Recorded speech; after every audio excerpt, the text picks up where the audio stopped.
Oi, tudo bom com vocês?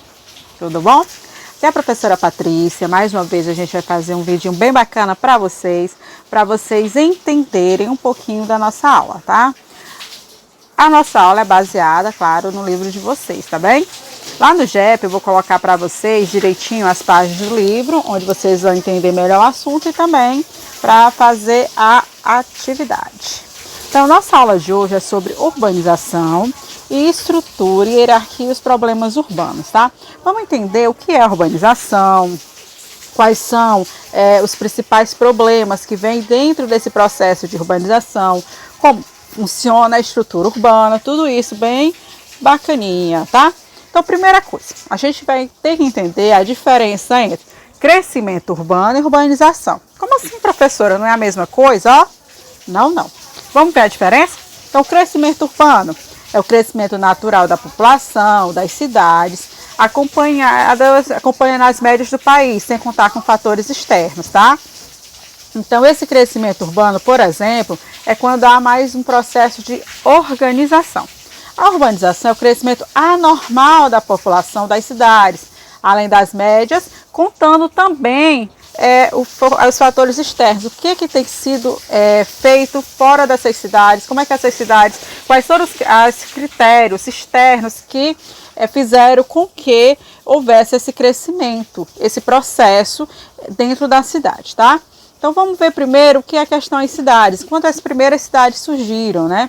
Então, as primeiras cidades, elas surgiram associadas a agriculturas irrigadas nos vales dos rios Nilo, no Egito, Tigre e Eufrates, na Mesopotâmia e o Indo, na Índia. Então, assim, as primeiras civilizações, como vocês estão vendo aí na imagem, elas surgiram aonde? No Egito, na antiga Mesopotâmia e na Índia. Geralmente, essas cidades, elas surgiam próximo justamente à área de rios, que favorecia o processo de irrigação, favorecia o processo de circulação, tanto de pessoas quanto das mercadorias, e até a própria questão da agricultura, da produção agrícola. Nos últimos séculos, especialmente a partir da Revolução Industrial, o comércio, a indústria e os serviços, eles colaboraram fortemente para a expansão, organização e crescimento demográfico desses aglomerados urbanos, né? Então, assim, o que foi esse processo da Revolução Industrial? É que, assim, antes de iniciar a Revolução Industrial, lá no século XVIII, tudo era baseado em produtos manufaturados, tudo era feito manualmente, você tinha como principal potencialidade de produção era a agricultura, artesanato. No século XVIII, na Inglaterra, iniciou-se o processo das primeiras máquinas. Quando essas máquinas surgiram nas cidades, começou então também essas cidades se expandirem. Movimentou a questão do êxodo rural, que foi a saída das pessoas do campo para essas cidades, e dessa forma, então, houve esse crescimento. Então, dessa expansão dessas cidades, a gente pode colocar como um desses principais fatores ainda o processo da Revolução Industrial. E aí essas cidades elas se ampliaram, elas se transformaram em espaços centralizados tanto de poder político, econômico, cultural. Houve também uma ampliação da dependência da relação entre o campo e a cidade. E aí o mundo ele passou a sofrer um forte processo de urbanização. Esse forte processo de urbanização, então, ele se deu justamente por causa dessa expansão da indústria. Esse processo de urbanização ele está ligado diretamente com o processo de industrialização. A gente pode até caracterizar que um dos pontos que ajudou, que impulsionou o processo de urbanização foi justamente a industrialização. Então, os países mais industrializados, por exemplo, os países da industrialização clássica, eles iniciaram o processo e implantaram-se de uma forma mais lenta. Já os países de industrialização tardia foi mais recente e rápido. O século XX, por exemplo, ele foi forte o crescimento das populações urbanas, sobretudo depois da Segunda Guerra Mundial. Vamos ver aqui esse gráfico, a gente tem uma percepção da evolução até 2030, uma projeção desse aumento populacional em relação ainda no final do século XVIII e início do século XIX. No século XIX, por exemplo, a população era sobrepõe a rural no mundo, né? A partir do século XIX, a população urbana começou a aumentar e esses índices vêm aumentando ao longo dos anos. Os países subdesenvolvidos e industrializados têm liderado um ritmo de crescimento urbano e de urbanização nas últimas décadas. Porque assim, alguns países eles se industrializaram tardiamente, é o caso do Brasil.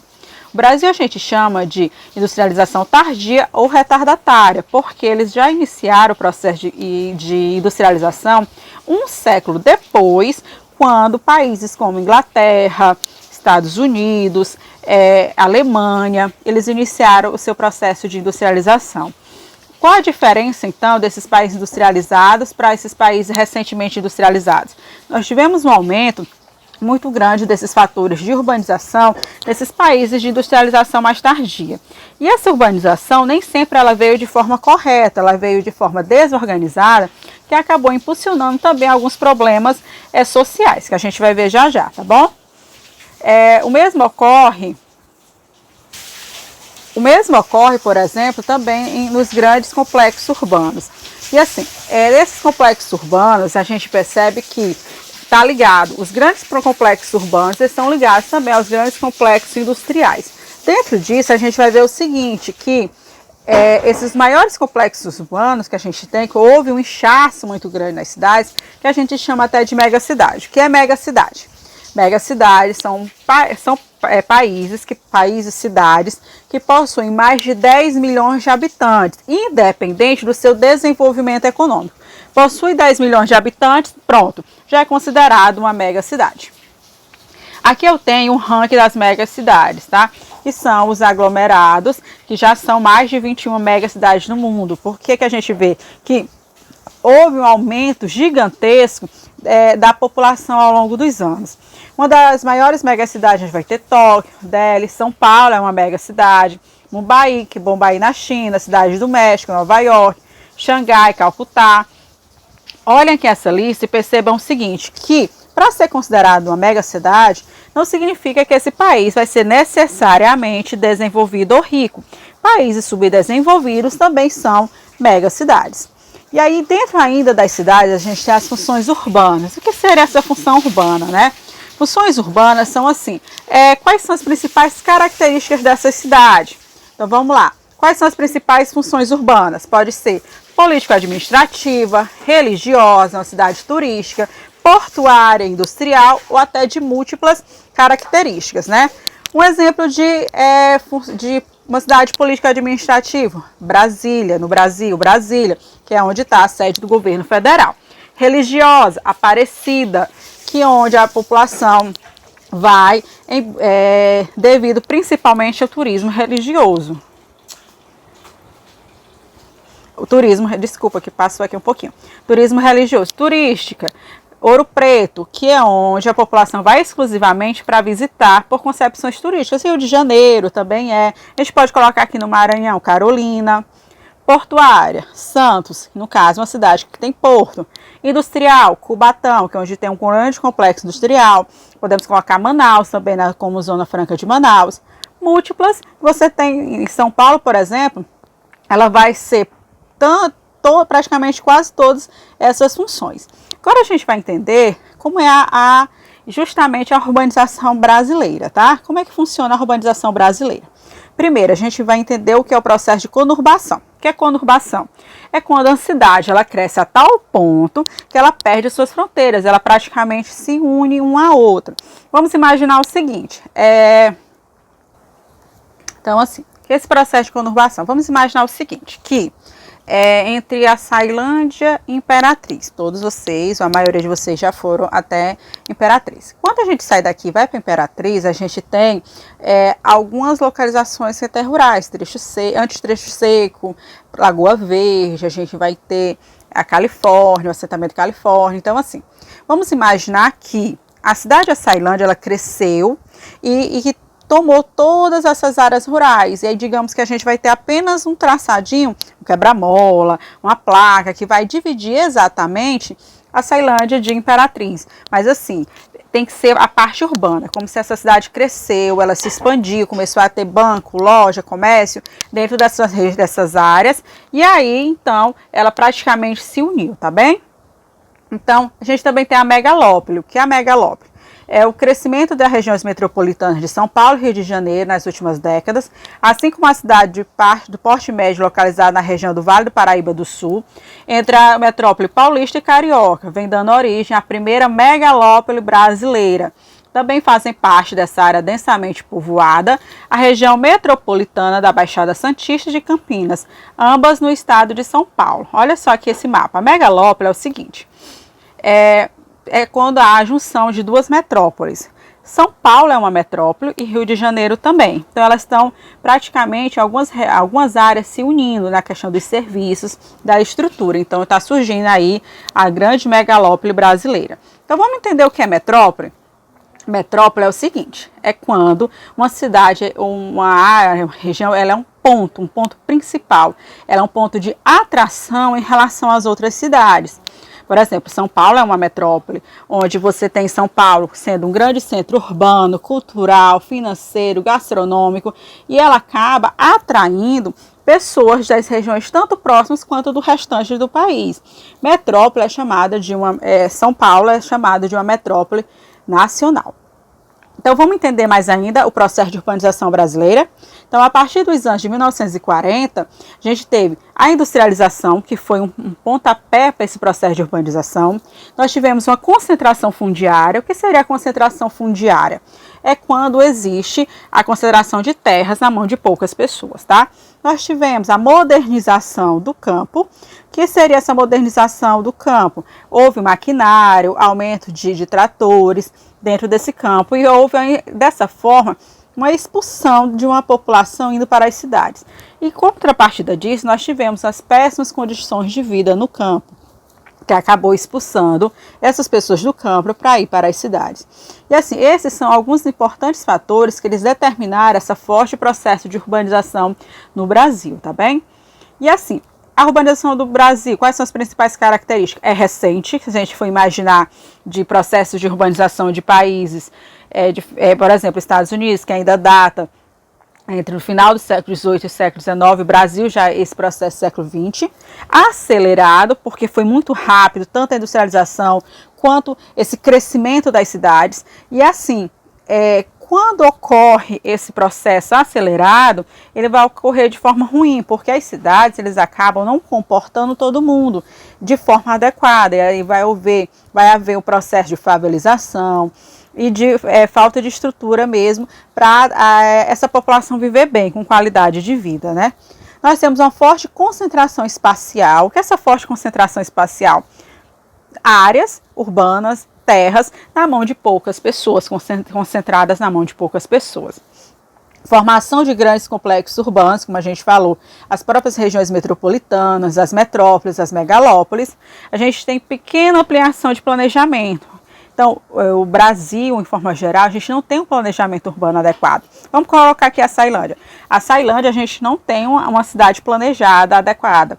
Vocês percebem que, às vezes, quando chove, algumas áreas alagam, e isso é justamente falta de um plano diretor específico de organização da cidade, para haver galerias, para que essa água possa escoar, dentre outras coisas, tá? Aqui a gente tem um gráfico para a gente entender essa diferenciação da população urbana e rural brasileira. Percebam que da década de 40 ao início dos anos 2000, a gente teve o quê? Um grande aumento, né, dessa área, dessa população urbana, em detrimento à população rural, foi diminuindo. E aí a gente tem essa evolução, mais um gráfico para a gente olhar, através do IBGE, tá? Percebam que, mais uma vez, a gente pode entender, né, que a população rural ela vem decaindo em relação à população urbana. E aqui a gente tem um quadro com as metrópoles brasileiras, tá? A gente vai ter São Paulo, Rio de Janeiro, Belo Horizonte, Porto Alegre, Brasília, Curitiba, Salvador, Fortaleza, Campinas, Manaus, Goiânia, Belém, Vitória, Florianópolis. Lembra o conceito de metrópole? Metrópole são cidades importantes que são polos de atração para outras, onde elas atraem a população de acordo com os serviços que elas prestam, tá bem? Essas características, elas não permitem que as cidades possam absorver todo o contingente populacional e acaba desencadeando sérios problemas de ordens ambientais, infraestruturas, sociais, marginalizando grande parcela da sociedade. Essa acaba sendo a parte ruim em relação a esse mau planejamento das cidades. Por isso que a gente tem a grande quantidade de favelas, pessoas que não têm casa, pessoas que não têm um local adequado para habitar, justamente devido a essa falta de planejamento. Vamos lá. E aí a gente tem também o centro regional, que são localizações, por exemplo, onde a gente tem também áreas de influência, por exemplo, o centro regional de Florianópolis. Cidade local, é uma cidade importante, não tem um grande índice de urbanização, nem um número elevado populacional, mas é importante para a sua área. A gente pode até colocar como Imperatriz, que ela acaba exercendo essa atração para as cidades próximas a ela. O que é importante a gente ver? Que essa forte urbanização de cidade, principalmente porte médio, lá no centro-sul do país, a gente vê que ela é um polo de atração. A população acaba indo até lá em busca de serviços que são oferecidos principalmente nesses grandes centros.